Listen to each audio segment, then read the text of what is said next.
सीता जी के रसातल प्रवेश का अनसुना रहस्य। बात है उस समय की जब भगवान श्री रामचंद्र जी रावण का वध करके सीता जी के साथ पुनः अयोध्या आ गए थे।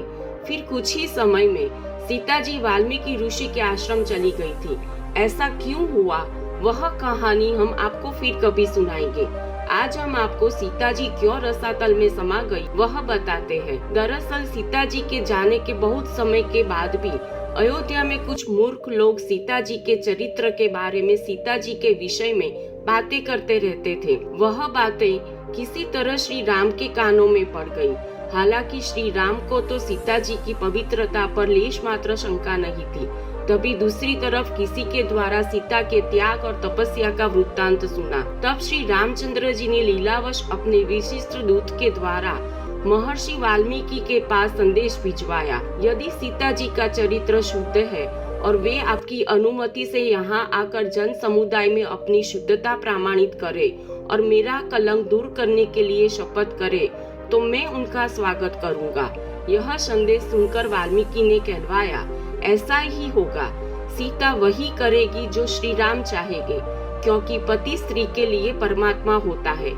यह उत्तर पाकर सीता शपथ के अवसर पर राजा राम ने सभी ऋषि मुनियों, नगरवासियों आदि को उस समय सभागार में उपस्थित रहने के लिए निमंत्रित किया। दूसरे दिन सीता जी का शपथ ग्रहण देखने के लिए नाना देशों से पधारे ऋषि मुनि, विद्वान नागरिक सहस्त्रों की संख्या में उस सभा भवन में आकर उपस्थित हो गए। निश्चित समय पर वाल्मीकि सीता को लेकर आए। आगे आगे महर्षि वाल्मीकि थे और उनके पीछे दोनों हाथ जोड़े, नेत्रों में आंसू बहाती सीता जी आ रही थी।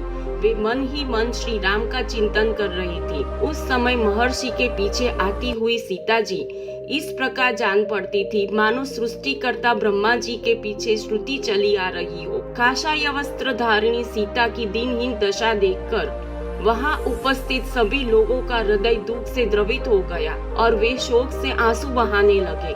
सभा में उपस्थित श्री राम, लक्ष्मण, भरत, शत्रुघ्न सभी की आंखें भर आई थी। वाल्मीकि बोले, श्री राम, मैं तुम्हें विश्वास दिलाता हूँ कि सीता पवित्र और सती है। कुश और लव आपके ही पुत्र है। मैं कभी मिथ्या भाषण नहीं करता।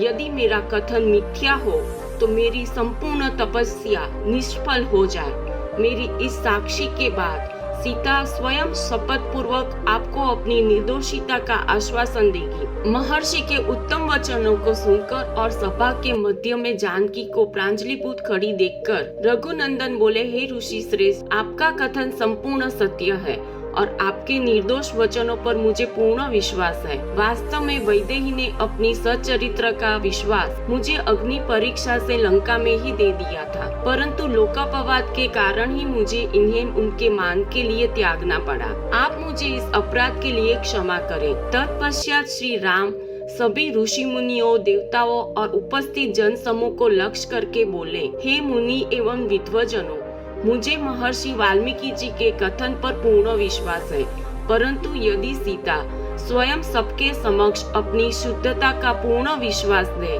तो मुझे और भी प्रसन्नता होगी। राम का कथन समाप्त होते ही सती साध्वी सीता जी हाथ जोड़कर नेत्र झुकाए बोली, मैंने अपने जीवन में यदि श्री रघुनाथ जी के अतिरिक्त कभी किसी दूसरे पुरुष का चिंतन न किया हो तो मेरी पवित्रता के प्रमाण स्वरूप भगवती पृथ्वी देवी अपनी गोद में मुझे स्थान दे।